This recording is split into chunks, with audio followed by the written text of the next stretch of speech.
तो guys, uncanny Avengers की कहानी में अब तक आपने देखा कि अपने एवेंजर्स मिलकर रेड स्कल और उसके एस मैन को हरा देते हैं, लेकिन वो उनको पकड़ नहीं पाते। अकाबा शहर नॉर्थ पोल के नीचे। अब जो मैं आपको सीन दिखाने जा रहा हूँ वो डार्क एंजल सागा से लिया गया है, जहाँ महामारी की हॉर्समैन आर्च एंजल के 2 बच्चों की मां बन जाती है। और गाइस, उस टाइम पे आर्च एंजल डेथ सीड से इफेक्टेड था और इसी वजह से इन दोनों बच्चों के अंदर भी डेथ सीड का इफेक्ट आ जाता है। रानी इचिसुमी पूछती है, क्या ये बच्चे खूबसूरत हैं? जिसपे दासिया बोलती है, हाँ मेरी रानी, ये बच्चे खूबसूरत हैं। हमें नए लॉर्ड्स मिल चुके हैं, इवोल्यूशन के नए रखवाले मिल चुके हैं। इचिसुमी इनका नाम रखते हुए बोलती है, यूरिल और ईमिन, ये परफेक्ट हैं। काश कि उनका फादर लॉर्ड आर्चेंजल यहाँ पे होता। एक दासी बोलती है कि इनको साफ करना होगा। दूसरी दासी बोलती है, इनकी रक्षा करनी होगी। एक गार्ड बोलता है कि ये बच्चे अच्छे दिखाई दे रहे हैं। जिसपे एक रोबोट बोलता है कि अगर हमें अकाबा शहर को आगे ले जाना है तो हमें बच्चों की जरूरत नहीं है, हमें लीडर की जरूरत है। ये गलत हो रहा है, कोई मेरी तरफ ध्यान क्यों नहीं दे रहा? मैं एपोकलिप्स का उत्तराधिकारी हूँ। जिसपे गार्ड उस रोबोट जेनोसाइड से बोलता है कि अगर तुमने अपना मुंह बंद नहीं किया तो ये लोग तुम्हें एपोकलिप्स की कब्र के साइड में दफना देंगे। और गाइस, ये बच्चे हैं एपोकलिप्स ट्विंस। अब ये दासियां इन बच्चों को पालनों में रखकर चली जाती हैं और बाकी सब बाहर से इस कमरे का पहरा देने लगते हैं। और गाइस, आप कैंग द कॉन्करर को तो जानते ही होंगे। उसे पता चल जाता है कि ये बच्चे इंसानियत के लिए कितना बड़ा खतरा लेकर आने वाले हैं। वो कई हजार बार कैलकुलेशन करता है, कई हजार बार टाइम में आगे पीछे जाता है और आखिरकार उसे इसका सोल्यूशन मिल चुका है। वो इन बच्चों के पास अपीयर होता है और इन्हें उठाते हुए बोलता है, शांत रहना बच्चों, यही इकलौता रास्ता है। लेकिन ये तुम्हें देखना होगा कि मुझे तुम जैसों के साथ दोबारा ना निपटना पड़े। इसमें बहुत सारा टाइम और पेशेंस की जरूरत होने वाली है। किस्मत से मैं दोनों का मास्टर हूँ। और फिर कैंग इन दोनों बच्चों को टाइम स्ट्रीम में ले जाता है। न्यूयॉर्क शहर। वंडरमैन और जेनेट अवेंजर्स मैंशन की तरफ जा रहे हैं। जेनेट बोलती है, साइमन प्लीज इतने बेकार मत बनो। साइमन बोलता है, अरे कुछ तो सोचूंगा। जेनेट बोलती है, मुझे पक्का पता है, पक्के से भी पक्का पता है, कोई भी मेरा फायदा नहीं उठाने वाला। अगर हम नहीं चाहते कि गवर्नमेंट अवेंजर्स की इस टीम को पैसा दे, अगर हम इसे अपने तरीके से करने वाले हैं, तब किसी को तो इस टीम के ऊपर पैसा लगाना पड़ेगा। तुम्हें चिंता हो रही है कि तुमने अवेंजर्स को डिसबैंड करने की इतनी कोशिश की और अब तुम फिर से अवेंजर्स की टीम को ज्वाइन कर रहे हो। ये तुम्हारे उसूलों के खिलाफ है और शायद तुम्हें इसलिए डर लग रहा है कि वांडा उसके लिए तुम्हारे प्यार का फिर से फायदा उठाने वाली है। वंडरमैन बोलता है, मैंने कभी अपनी फीलिंग्स नहीं छुपाई। मैं यहाँ सिर्फ इसलिए आया हूँ क्योंकि वांडा ने मदद मांगी थी, उसने मेरी जान बचाई थी और मैं यहाँ तुम्हारे लिए आया हूँ ताकि हम शांति फैला सकें। जेनेट बोलती है, अच्छा होगा कि हम शांति फैलाएं, लेकिन मुझे आगे बहुत सी लड़ाई दिखाई दे रही है। वंडरमैन बोलता है, मुझे नहीं लग रहा, मैं किसी चीज के सॉल्यूशन के लिए चीजों को पंच करके थक चुका हूँ। ये सारी लड़ाइयाँ सिर्फ केओस फैलाती हैं और मैं केओस का रास्ता आखिर में अपनाना चाहता हूँ। इसके साथ ही हम ग्रिम रीपर को छुपा हुआ देखते हैं। वो बोल रहा है, तो ये सच है, तुम गध हो, वो तुम्हें फिर से अपने पास ले आई है। ये दोनों गेट पे पहुंचते हैं और अंदर से एक रोबोटिक आवाज इनका डीएनए कंफर्म करती है। साइमन बोलता है, मुझे नहीं लगता कि ये जारविस की आवाज है। जेनेट बोलती है, कुछ भी पुराने दिनों की तरह नहीं है। हालांकि ये अवेंजर्स मैंशन है और भले ही इसके अंदर जारविस ना हो, लेकिन मुझे घर की तरह लग रहा है। मैं जानती हूँ कि वांडा के लिए तुमसे मदद मांगना बहुत मुश्किल था, लेकिन उसे तुम्हारी जरूरत है। वो म्यूटेंट्स के ऊपर यकीन नहीं कर सकती और सही बोलूं तो ज्यादातर अवेंजर्स के ऊपर भी यकीन नहीं कर सकती। साइमन बोलता है, तो क्या मैं उसे दूसरे अवेंजर्स के ऊपर यकीन करने में मदद कर सकता हूँ? पुराने अवेंजर्स मुझे पसंद नहीं करते। जेनेट बोलती है, हाँ, स्टीव रोजर्स का तुम्हें वापस टीम में लाना इतना आसान नहीं था, लेकिन वो समझ सकता है कि वांडा को तुम्हारी यहाँ पे कितनी जरूरत है। उसको पुराने दोस्तों की जरूरत है और मुझे भी। हमें यहाँ पे बहुत चीजों का सामना करना पड़ेगा और ऐसा पहले कभी नहीं हुआ। मैं नहीं जानती कि मैं क्या उम्मीद कर सकती हूँ, लेकिन जहाँ तक मैं एक्समैन के बारे में जानती हूँ वो सिर्फ ड्रामा करते हैं। अंदर घुसते ही ये लोग देखते हैं कि रोग सामने की दीवार पे प्रोफेसर एक्स की तस्वीर लगा रही है, जिसपे जेनेट गुस्सा होकर बोलती है, क्या तुम मजाक कर रही हो? रोग पूछती है, क्या तस्वीर सही नहीं लगी? जेनेट पूछती है, ये पेंटिंग कब से यहाँ पे है? रॉक बोलती है, तब से जब से एवेंजर्स और एक्समैन एक साथ काम करने लगे हैं ताकि वो प्रोफेसर चार्ल्स के सपने को पूरा कर सके। और मुझे लगा कि तुम्हें भी हर टाइम यही याद दिलाने की जरूरत पड़ती रहेगी। जेनेट बोलती है, मैंने तुम्हारा क्या बिगाड़ा है? क्योंकि अगर मैंने नहीं बिगाड़ा है तो मैं बिगाड़ने वाली हूँ। तभी हैवोक नीचे आता है और इन दोनों का स्वागत करता है और वो रॉक से बोलता है, तो तुम्हें पेंटिंग सेट करनी आ ही गई, लेकिन शायद हमें लगता है कि हमें हमें इस पेंटिंग को दूसरी दीवार पे लगाना चाहिए। और रॉक इस बात पे मान जाती है और वहां से जाते हुए बोलती है, जब तुम ये डिसाइड करने लगो कि इस पेंटिंग को कहाँ पे लगाना है तो मुझे बुला लेना। और फिर हैवॉक रॉक का थैंक्स बोलता है क्योंकि इस पूरे हफ्ते रॉक का बिहेवियर शांत रहा है। अब हैवॉक इन दोनों से बोलता है कि यहाँ पे चीजें थोड़ी सी उलझी हुई हैं, हर कोई एक दूसरे का गला काटने में लगा हुआ है और मुझे लगता है कि तुम दोनों को अपने काम में बहुत मुसीबतें आने वाली हैं। वंडरमैन बोलता है, अगर हम यहाँ पे चीजों को सही नहीं कर सकते तो मुझे नहीं लगता कि हम बाहर चीजों को सही कर सकते हैं। अगले सीन में हम कैप्टन अमेरिका को कसरत करते हुए देख सकते हैं। वो एक खबर पढ़ रहा है जिसमें बताया जा रहा है अवेंजर्स से जानकारी मिली है कि रेड स्कल किसी टाइप के माइंड कंट्रोल का यूज कर रहा था, लेकिन जब से दंगे हुए हैं तब से म्यूटेंट्स के ऊपर हमले बढ़ गए हैं। इस हफ्ते 3 म्यूटेंट्स मारे गए और उनके चेहरे पे रेड स्कल की पेंटिंग बनी हुई थी। इसके बाद न्यूज वाले हॉनेस्ट जॉन की एक रिकॉर्डिंग को चलाते हैं जिसमें वो कह रहा है कि तुम लोग दंगों के लिए रेड स्कल को जिम्मेदार नहीं मान सकते। उस इवेंट के बाद से बहुत सारे लोग कानून को अपने हाथों में ले रहे हैं और अगर इंसानियत अपने आप को नहीं बचा पाई तो हम सब की लगने वाली है। और गाइस, न्यूज के अंदर ये भी बताया जा रहा है कि अवेंजर्स आज शाम एक प्रेस कॉन्फ्रेंस रखने वाले हैं, लेकिन तनाव काफी बढ़ चुका है। क्या अवेंजर्स इसको कम कर पाएंगे?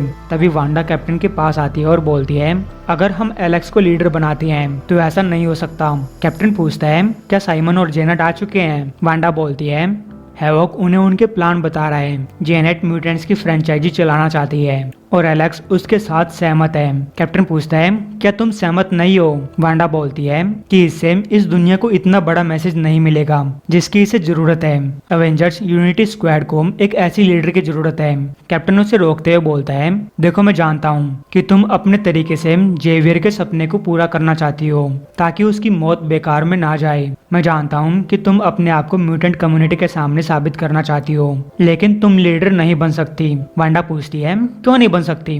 मैं भी काफी पुरानी अवेंजर रही हूँ और मैंने ये भी साबित करके दिखाया है कि मैं एक लीडर बन सकती हूँ और मैं एलेक्स समर से लंबे टाइम से काम कर रही हूँ। अब वांडा कैप्टन की छाती पे अपना सिर रखते हुए बोलती है, मैं अपने आप को धोखा दे रही हूँ। तुम सही कह रहे हो, जो कुछ मैंने किया उसके बाद कोई मेरे ऊपर यकीन कैसे कर सकता है? कैप्टन बोलता है, उनको टाइम दो, लेकिन अभी के लिए सिर्फ इतना जरूरी है कि मैं तुम्हारे ऊपर यकीन करूं। Tokyo Japan. शिरो योशिदा वो एक बोतल पी रहा है, हालांकि उसे इसको पूरा पीने में कुछ साल लग गए। एक टाइम पे सनफायर जापान का सबसे महान हीरो हुआ करता था, लेकिन उसका देश काफी टाइम पहले अपने चैंपियन को भूल चुका है। सालों पहले नई टांगों के लालच में शिरो ने हॉर्समैन ऑफ एपोकलिप्स के साथ एक डील की थी और शिरो कभी उस डील से नहीं उबर पाया। आज उसके सामने इसी टाइप की एक मुसीबत आ चुकी है।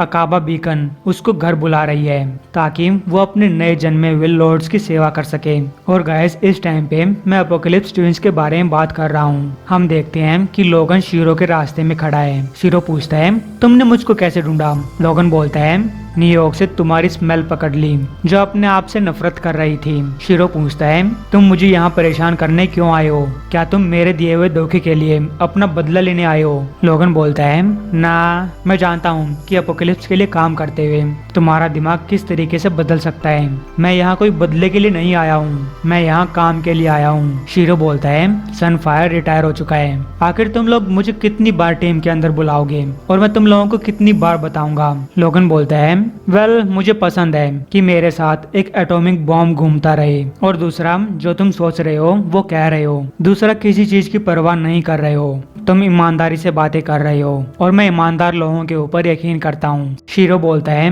मेरा नाम और प्राइड गुम हो चुके हैं, मेरा दिमाग टूट चुका है, तुम नहीं जानते कि मैं कितने दर्द से गुजर रहा हूँ। लोगन बोलता है, मैं अभी अपने बेटे को दफना के आया हूँ, खुद अपने हाथों से। मैंने उसे एक पूल में डुबाकर मार दिया था। इकलौते तुम नहीं हो जिसे दर्द महसूस करना पड़ रहा है। बात यह है कि चार्ल्स सोचता था कि तुम स्पेशल हो। वो मुझे हमेशा कहता रहता था कि तुम हम सबको सरप्राइज करने का तरीका ढूंढ लोगे, तो अब मुझे सरप्राइज करने का टाइम आ चुका है। मैं तुम्हें एवेंजर्स की टीम में एक जगह देना चाहता हूँ ताकि तुम जेवियर के सपने के लिए लड़ सको। शिरो, जेवियर मर चुका है और हमारे सामने और बड़ी मुसीबतें आ चुकी हैं। मुझे किसी ऐसे की जरूरत है जिसके पास तुम जैसी पावर हो। शिरो बोलता है, लोगन, मुझे नहीं लगता। लोगन बोलता है, वेल अगर तुम एक बार सुन लोगे कि रेड स्कल ने चार्ल्स जेवियर के साथ क्या किया तो तुम्हें लगने लग जाएगा। अवेंजर्स मेंशन कैप्टन अमेरिका बाकी टीम मेंबर से कह रहा है, प्रेस कॉन्फ्रेंस से पहले मैं कुछ चीजों को डिस्कस करना चाहता हूँ। रॉक बोलती है, मैं सोच रही थी कि सिर्फ लीडर मीटिंग्स बुलाते हैं, तो बताओ क्या हम में से कोई भी जब चाहे मीटिंग बुला सकता है? हैवॉक बोलता है, मैं सभी को मीटिंग बुलाने का अधिकार देता हूँ। स्टीव प्लीज अपनी बात पूरी करो। कैप्टन बोलता है, वांडा हम तुमसे प्यार करते हैं और तुम्हें सपोर्ट करते हैं, लेकिन avalanche brotherhood of evil mutants का मेंबर था और तुम और रॉक भी थे, इसलिए हम दोबारा से इस चीज के बारे में सोचना चाहते हैं। वांडा पूछती है, क्या सोचना चाहते हो? तुम मुझे छुपा नहीं सकते स्टीव। हालांकि रॉक छुपने के लिए तैयार है। कैप्टन बोलता है, रेड स्कल के अटैक के बाद अगर हम सही तरीके से बात नहीं करते हैं तो तभी है वो कहता है, रुको रुको, रॉक और स्कारलेट विच ने न्यूयॉर्क को बचाया था और अब हम इनको छुपाना क्यों चाहते हैं? वंडरमैन बोलता है, प्रेस कॉन्फ्रेंस के अंदर लोग इनका यूज हमारे खिलाफ करेंगे। हैवॉक बोलता है, तो करने दो, मैं पूरी ट्रांसपेरेंसी चाहता हूँ, लोगों को हमेशा सच बताना चाहिए। कैप्टन बोलता है, मैं बस इस मुद्दे को तुम लोगों के सामने रखना चाहता था। हैवॉक कहता है, हाँ मैं मानता हूँ, मैं भी इस चीज के बारे में बहुत सोच चुका हूँ। हम स्टेज के ऊपर एक साथ खड़े रहेंगे और हम यहाँ पे पॉलिटिक्स नहीं करेंगे। अब रॉक लिफ्ट के अंदर हैवॉक से कह रही है, तुमने तो कमाल कर दिया। हैवॉक पूछता है, क्या ऐसा लग रहा था कि कैप्टन नाराज था? रॉक बोलती है, हाँ थोड़ा सा लग रहा था, जैसे कि उसे पसंद नहीं है कि कोई उसको ऑर्डर दे। हैवॉक बोलता है, वेल उसको सीखना पड़ेगा और मेरे फैसले को स्वीकार करना होगा। रॉक बोलती है, मान लो हैवॉक, तुम उनको उल्लू बना सकते हो, लेकिन मैं तुम्हारे अंदर झांक सकती हूँ। हैवॉक बोलता है, अवेंजर्स की टीम को लीड करना मेरी हैसियत से थोड़ा सा ऊपर है। रॉक पूछती है, क्या तुम ये भी जानते हो कि तुम ये सब क्यों कर रहे हो? हैवॉक कहता है, मैं लोगों की मदद करना चाहता हूँ, लेकिन अगर मैं सच बोलूँ तो मैं स्कॉट को ये दिखाना चाहता हूँ कि वो गलत था, कि उसने जेवियर के सपने को जाने दिया। क्या तुम्हें ये बात अच्छी लगी? रॉक बोलती है, मुझे नहीं लगी, भले ही स्कॉट ने कितने ही बुरी तरीके से उसका दिल दुखाया हो, लेकिन जब चार्ल्स तुम्हें उसका सपना पूरा करते हुए देखेगा तो उसे तुम्हारे ऊपर गर्व होगा। तो गाइस प्रेस कॉन्फ्रेंस चालू हो जाती है।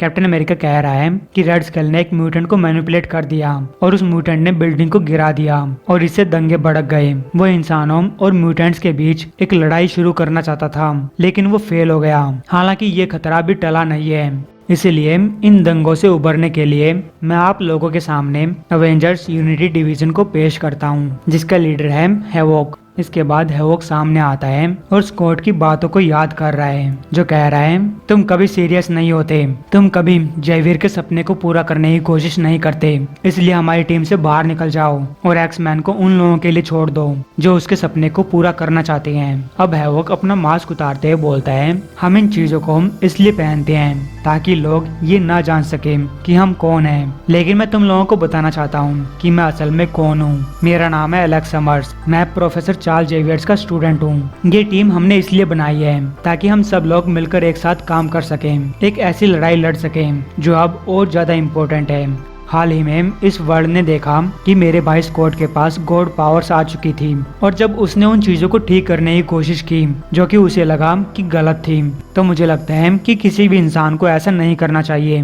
मैंने कभी अपने भाई की तरह चीजों को नहीं देखा और बाद में हमारी दूरियां और बढ़ गई। मैं अपने आप को म्यूटेंट कम्युनिटी में पैदा हुआ नहीं देखता। मेरे अंदर एक्स जीन है और इसका मतलब ये नहीं है कि मैं किसी ग्रुप से बिलोंग करता हूँ। ये एक्स जीन मुझे डिफाइन नहीं कर सकती और मुझे ये शब्द म्यूटेंट बुरा लगता है। ये शब्द हम लोगों के बीच में भेदभाव करता है। हम सब इंसान हैं, एक प्रजाति हैं, हमारी चॉइस हमें बनाती है, ना कि हमारी जीन्स, इसलिए हमें म्यूटेंट्स मत बुलाइए। तब एक रिपोर्टर पूछता है, अगर आप नहीं चाहते कि हम आपको म्यूटेंट बुलाएं तो हम आपको क्या बुलाएं? एलेक्स बोलता है, एलेक्स कैसा रहेगा? तभी ग्रिम रीपर उस भीड़ में खड़ा होता है और बोलता है, तो बताओ एलेक्स, जब म्यूटेंट जादूगर रियलिटी को अपने अनुसार चेंज कर सकते हैं और मरे हुए लोगों को वापस जिंदा कर सकते हैं, तो हम में से कोई भी सुरक्षित कैसे रह सकता है? और गाइस ग्रिम रीपर वांडा के ऊपर अटैक कर देता है। रिएक्ट करने के लिए कोई टाइम नहीं होता।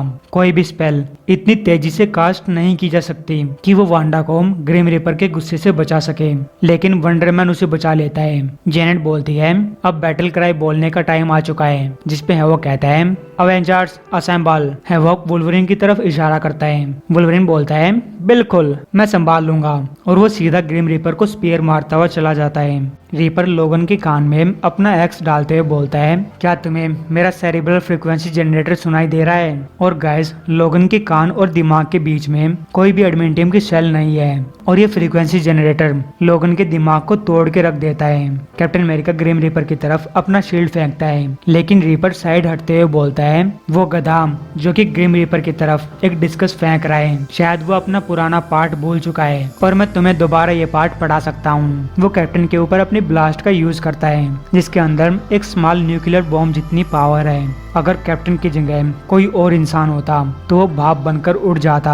सनफायर पूछता है कि ये गधा कौन है? वंडरमैन बोलता है, ये एरिक है, मेरा भाई। वो पागल है, लेकिन इस अकेले ने एवेंजर्स को हरा दिया है। सनफायर बोलता है, तो खड़े हो जाओ, हम इसका मिलकर सामना करेंगे। लेकिन साइमन बोलता है, तुम समझ नहीं रहे हो, अब मैं और नहीं लड़ता। तब रीपर सनफायर के ऊपर अटैक कर देता है और अपने हथियार को वंडरमैन की बॉडी में मारते हुए बोलता है, तुम लड़ने से मना कर रहे हो क्योंकि अंदर ही अंदर तुम जानते हो कि हमें जिंदा नहीं रहना चाहिए था। हम अनडेड हैं, इनह्यूमंस के लिए मजाक है। मैंने अपने आप को मारने की कोशिश की, लेकिन कोई चीज काम नहीं कर रही। जिस चुड़ैल की तुम पूजा करते हो, हमें मारने के लिए मुझे उसको मारना पड़ेगा। वंडरमैन बोलता है, एरिक, मैं तुम्हारी मदद कर सकता हूँ तुम्हें अपनी नई लाइफ का सही तरीके से यूज करने के लिए। रीपर बोलता है, सही तरीके से? शायद मुझे भी तुम्हारे साथ मिलकर उस चुड़ैल की सेवा करनी चाहिए, है ना? अगर तुम मुझे ऐसी जिंदगी दे रहे हो तो मैं इसे मना करता हूँ। रॉक पीछे से आकर रीपर को पकड़ लेती है, लेकिन रीपर रॉक के थोपड़े पे कोनी मारते हुए बोलता है, मेरी ताकत टेक्नोलॉजी से आती है, तुम इसे चुरा नहीं सकती। वांडा, मैं तुम्हारे लिए दया लेकर आया हूँ, साइमन के लिए दया लेकर आया हूँ। मुझे पक्का पता है कि तुम इसके साथ रहकर खुश हो, जो तुम्हारी हर बात कठपुतली की तरह मानता रहता है। साइड में वंडरमैन कह रहा है, मैं हिल नहीं सकता, उसके न्यूरोलॉजिकल डिस्रप्टर ने मेरी आइकॉनिक फॉर्म को अनस्टेबल कर दिया है। रॉक बोलती है, मैं तुम्हारी कुछ पावर्स लेने वाली हूँ ताकि मैं वांडा की मदद कर सकूँ। इधर रीपर कह रहा है, मैं आखिरकार आजाद हो जाऊंगा, आखिरकार मर जाऊंगा, मौत के बाद मेरे साथ आने के लिए तैयार हो जाओ। लेकिन तब रॉक वंडरमैन की पावर से ग्रिम रीपर को एक पंच मारती है और बोलती है, लगता है कि तुम्हें इस टाइप की चीज करने के लिए पहले परमिशन ले लेनी चाहिए। और गाइस, रॉक के एक ही पंच से ग्रिम रीपर मर जाता है। रॉक बोलती है, ये तो मर गया, मैंने तो इसको पंच ही नहीं किया था, मैं ऐसा नहीं करना चाहती थी, मुझे कोई आइडिया नहीं था कि वंडरमैन के अंदर इतनी ताकत थी, मैंने तो इसे बस छुआ था। और गाइस, हम देखते हैं कि ये सारी चीजें कैमरे के अंदर रिकॉर्ड हो जाती हैं।